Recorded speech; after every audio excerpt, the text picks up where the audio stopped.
সকাল সকাল ব্রেকফাস্ট পর্ব সেরে এখানটাতে এখন বসিয়ে দিয়েছি রান্না। আজকে হবে চিকেনটা এই যে সকালবেলা এখানে ম্যারিনেট করে ফ্রিজে রেখে দিয়েছিলাম। ফ্রিজটা হওয়াতে এখন এত সুবিধা হচ্ছে না চিন্তার বাইরে। কালকে বেশি করে ডাল করে রেখেছিলাম, এই ডালটা গরমে বসিয়েছি। আজকে হবে চিকেন, ডাল, ভাত আর সঙ্গে স্যালাড। তো অনেক কিছু সুবিধা হচ্ছে ফ্রিজটা আনার পর থেকে, যেটা এই গত 1 বছর ধরে অনেক কষ্ট করেছি, সেটা এখন বুঝতে পারছি গত একদিনে যে কতটা সুবিধে। এখানে মাংসটা বসিয়ে দিলাম, মশলা কষিয়ে। আলুটা একটু পরে দেবো, মাংস কষানোর পর আর জায়গা নেই, এটা একটু সেদ্ধ হয়ে যাক, জল বেরিয়ে যাক তারপরে। আর পকলে, পাপার সাথে গিয়ে কি করে এসেছিস? পাপার সাথে গিয়ে একটা জিনিস দেখে এসেছে, যেটা ওর পাপা ওকে রেখে এখন আনতে গেল। কি আনতে গেছে? আরেকবার বলো, কি আনতে গেছে? টেবিল আনতে গেছে, খাই খাই করবো। পাপা পকর জন্য টেবিল আনতে গেছে।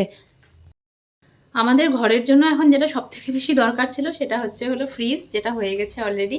আরেকটা জিনিস যেটা আমাদের অনেক আগেই নিয়ে নেওয়া উচিত ছিল, সেটা নেওয়া হয়নি, বার্থডে আয় দুরস্তায়, সেটা হচ্ছে একটা টেবিল।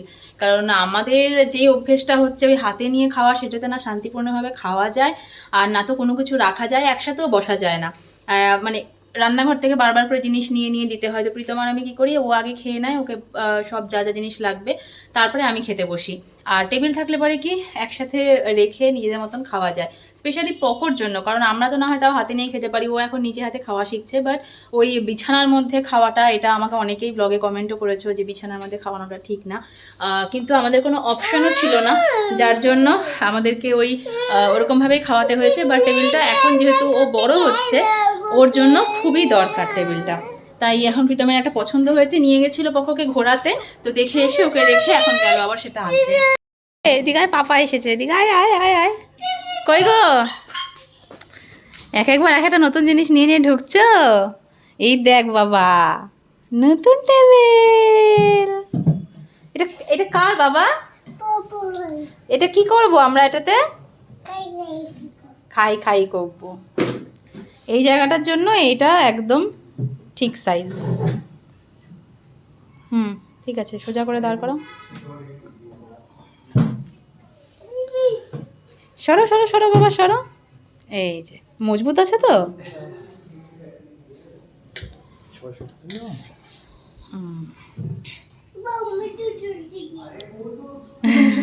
ওদেরটা এই যে এখানে এই যে টেবিল সেট হয়ে গেছে, আমাদের জন্য ঠিকই আছে, বাট পোকোর জন্য একটু নিচু হয়ে গেছে। পোকো এখানে বসে খেতে পারবে না, ওর মাথার থেকে অনেকটা উপরে হয়ে গেছে, তাই না পোকো? পোকোকে দাঁড়িয়ে খেতে লাগবে।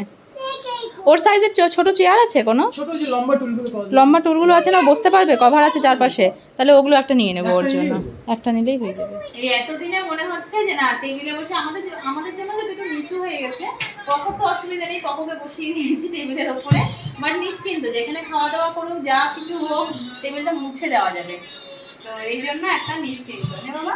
চিকেন এই এতদিন পর্যন্ত চিকেন আনলে পরে চিকেনের লেগ পিসটা যদি প্রীতম খুব একটা ভালোবাসতো না, আমিই খেতাম।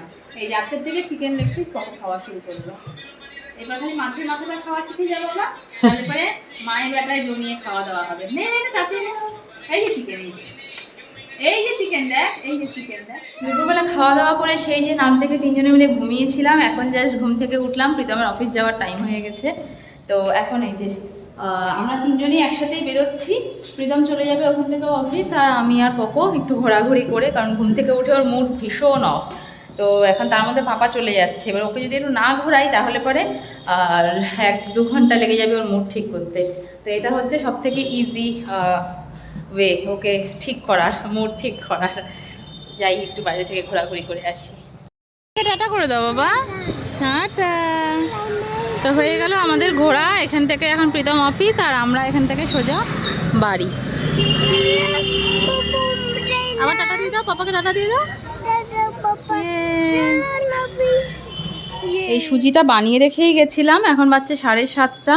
পকো উঠে বসে পড়েছে টেবিলে ওর খাওয়ার জায়গাতে। পকো এখন খাও খাও করবে। কি খাবে পকো? এটা কি, এটা এ মা, এগুলো বলে না পোকো, পোকো ফাট করেছে, এগুলো বলতে হয়। চি চি চি চি চি, নজ্জা নজ্জা। আচ্ছা পোকো এখন কি খাবে? সুজি খাবে, ঠিক আছে, উঠে বসো, উঠে বসো, উঠে বসো। ওর জন্য চেয়ারগুলো টুলগুলো এতটাই নিচু হয়ে গেছে যে ওকে এটার উপর বসিয়েই খাওয়াতে লাগে।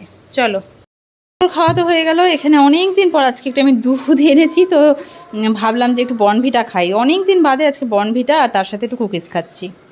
আইসক্রিম প্রীতম নিয়ে এসেছিলো পোকোর জন্য, সেটা আমি মানে সেই বিকেলবেলা বের করে রেখে বাইরে গেছিলাম। এতক্ষণে দেখলাম পুরো ঠান্ডাটা কেটে গেছে, এখন নর্মাল টেম্পারেচারে আছে। এখন এই যে টেবিলের ওপর উঠে বসে খাচ্ছে। এখন ভালো বাবা, হাতে ধরে না, নাহলে উঠবে না তো। হ্যাঁ, খাও এবার। Good boy. আইসক্রিম ভালো, টেস্টি।